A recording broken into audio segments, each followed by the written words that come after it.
Hey, Scoop Boomers, welcome back to another video. Today I will be ranking all 6 movies that I watched during this week from worst to best. So you guys don't forget to subscribe, like the video, and comment down below your thoughts about my review, and let's get into it. First, we have at number 6, Insidious Out of the Further. I absolutely hated this movie. This movie sucks. This movie was boring almost through the entire runtime. I did not like the characters at all. They were not interesting. The story felt like I've seen it multiple times before in other horror movies. Gemma has a daughter, and they like to parallel her life as a child with her daughter's life now and her relationship with her as a mother in the present and in the past. And the opening involving Gemma's mom was not very scary. It was kind of jump scares and it wasn't very good. It was kind of boring and I did not like it. It relied on cheap jump scares. The ghosts in the further looked silly and not scary as I would want them to be. The 3 older villains did some cool stuff, but in the end, they did some really nonsensical thing and silly things that I did not like, and they were okay villains at the most. And the main bad guy also, he was just an okay demon, and it was kind of silly. This movie is silly and ridiculous the whole way through. The writing in the movie was hard to take seriously. It was very cringe and just not good at all. And some of the acting was also very mid and just I did not like the actors that much in this movie. One positive I'll give it is the dental sequences. They were pretty gross, especially with that old man. You get to see all of the inside of his gross rotten teeth, and I thought that was a good scene and probably my favorite scene of the movie, even though I really did not like this movie. And yeah, overall, Gemma's abilities were cool and they had cool ideas in this movie, but it just did not work with me, or yeah, just didn't work for me. So this one, I give it a 1 star out of 5 on Letterboxd. Let's move on to number 5, The Fast and the Furious. Much better movie. I like this one a lot more. The car chases, street racing, and the heist sequences were the best part of the movie. They really saved the heist sequences for the beginning of the movie, the opening, and the end. And the ending is my favorite part of the movie. I was hoping for more heists throughout the movie instead of just having them at the opening and the end of the movie, but that didn't happen, so I was a little bit bored in the middle of the movie because of that, and I was really just wanting to get to the end of the movie, but the ending did save it. I do like some stuff in the middle, like the relationship between Mia and Brian. I thought they built that up pretty well, and they build up the conflict between Dom having to trust Brian and Brian having something that he's hiding from everyone, and his conflict with dealing with that was really good. I really like that part of the movie, and the way they build up Dom and Brian's relationship is very good and makes sense for the things that they choose to do in the ending.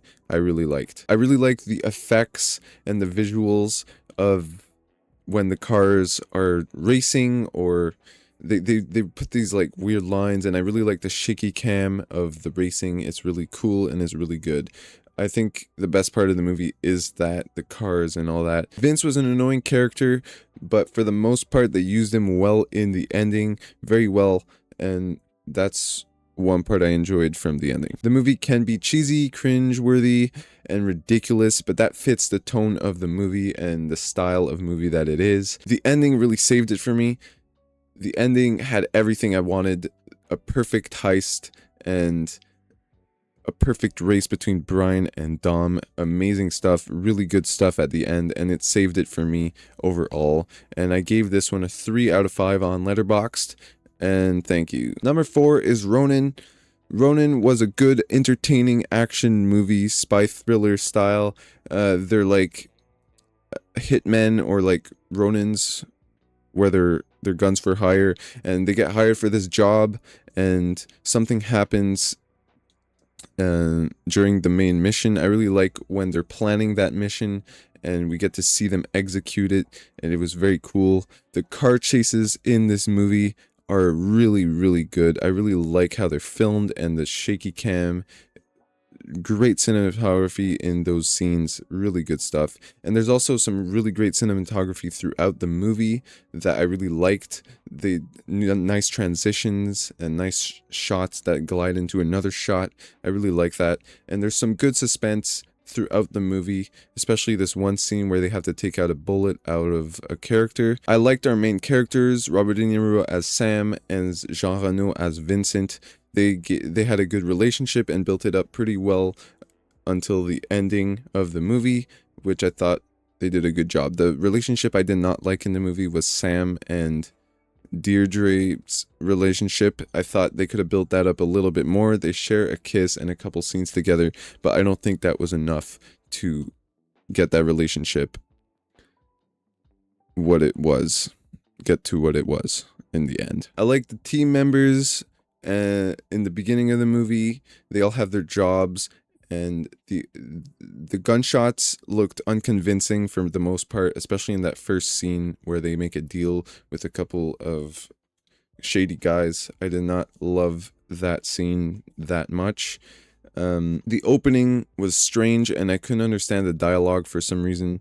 Sometimes it was very hard the way they were speaking. I don't know what happened there, but it was very hard to understand. Other than that, this movie is fine. It's a good action thriller. Rated a 3.5 out of 5 on Letterboxd. Number 3 is The End of Oak Street. I expected something average and almost like really bad, and I got something I really loved. I really liked this movie. I was surprised by it. It was way better than I expected. I really liked the first half of the movie, where we get these weird anomalies happening during the first half, and people being like, what's going on? What is this? And I really like learning about the family that we are looking at for this movie. Ewan McGregor and Anne Hathaway do a great job in this movie, and the two little kids do a great job too. Anne Hathaway carries the movie. I think she is the best part of the movie. She's a kick-ass mom. She protects her children whenever and however, and I really love what they do with Ewan McGregor's character. They do something unexpected, and I loved that so much. There's some great comedy in this movie that happens throughout, and with the neighbor is hilarious. He has this rooftop scene that makes no sense why he would be on the rooftop, but it was absolutely hilarious. The dinosaur action was violent and bloody, and it was great. I was not expecting it to be that violent, and this is what I'm looking for out of a Jurassic World movie. The time travel explanation is kind of left to you ambiguous, and for you to figure it out. And the biggest problem with the movie is the ending. The ending was kind of like, there's some weird stuff that happens that I'm like, there's no way this works out. There's no way this makes sense. And I don't hate the ending. There's some good stuff in it. It's satisfying. At the end, it leaves you good. It doesn't leave you like wanting like something like it was a stupid ending. It was good. It was a good ending, but some weird stuff that doesn't really make sense. And expect this throughout the movie. There's some stuff that doesn't make sense throughout the movie. But yeah, there's some really cool creatures. I really like seeing all these various different types of dinosaurs and prehistoric creatures. That's what I loved of this movie, and it did great. I rated it a 4 out of 5 on Letterboxd. Let's get to the next one. Number 2, The Road. The Road. I love this movie. This movie was so good. The post-apocalyptic landscape looked absolutely amazing. I loved every scene, every landscape scenery that we see is just beautiful, and it makes you feel like this is real with all the rotting teeth and how the people look in this movie. They look so like they've been out here for so long and they couldn't take care of themselves. And this movie really makes you feel like you're in a post-apocalypse. It's really good. The relationship between the child and the father is really, really good. It gets emotional by the end, and we get some moments with the mom, Charlize Theron, and she does such a good job in her little scenes that she has to develop the father more and understand his emotional side in the movie. Viggo Mortensen and Cody Smith McPhee, they do a great job as portraying their characters, showing off the different beliefs that they have about the world, how the kid is so innocent and wants to help everybody out that they find along the road, and the dad knows what he has to do. He is a cold person, and he knows that he needs to kill someone if he has to, take something that doesn't belong to him. And there's some great scenes where the kid pulls he pulls the innocent side of the father and convinces him to help someone, and I really love that. It's a great story, and just, it's beautiful.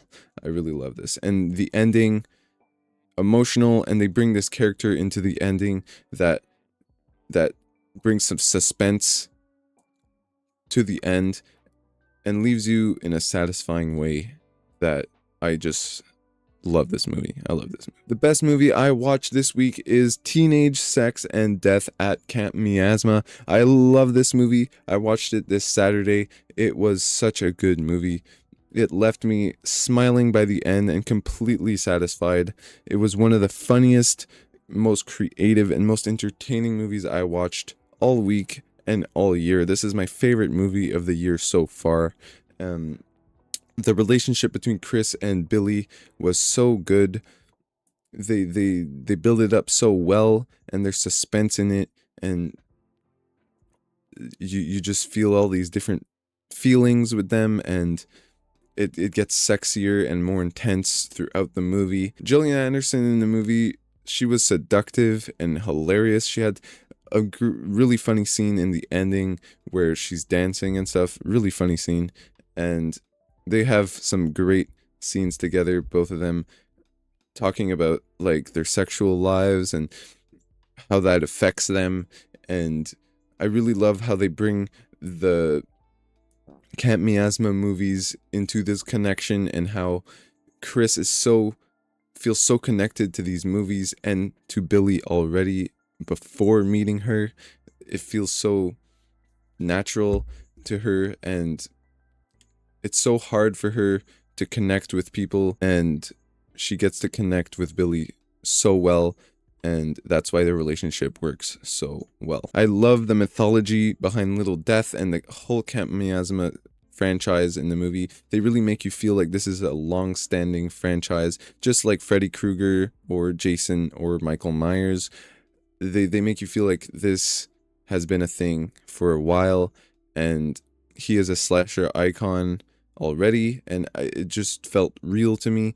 And that's what the opening does for us. It just shows you everything that this franchise has done already in this world, and it makes you feel like you are in this world and you remember these movies. I really liked how we got to see like the Camp Miasma movie inside of this movie, and we were watching two movies at the same time. I really liked that, and it was really cool. And the way the movies are connected to the real world, and it was really cool. It was really cool. The blood and gore and the CGI was exaggerated, but so beautiful. And I love the sequence of killing where the Little Death just kills everyone. It was great. There's two sequences like that in the movie, and they were great, matching the music to it. The music was amazing.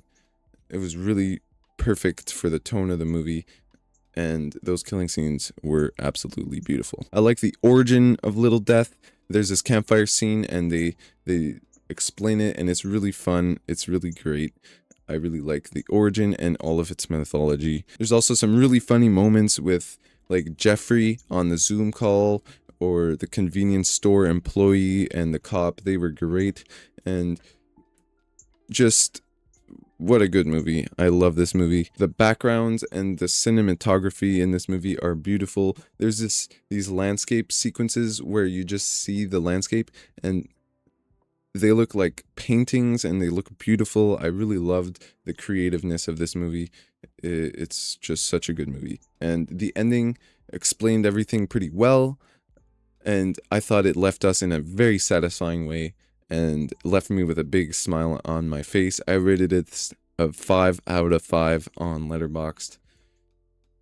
Beautiful movie. So guys, The Road was definitely the most haunting and emotionally powerful movie of the week, but Camp Miasma takes first place because it delivered great horror, great mythology, and just some great comedy and a satisfying ending that I absolutely loved. Which movie from these would you place at number 1? Let me know down in the comments, and subscribe, like the video, comment down below, and check out all my other my links: TikTok, Instagram, YouTube, and Letterboxd, and Spotify also now, and Apple Podcast, and my Ko-Fi also. Go check that out. Thank you for watching, guys. Bye.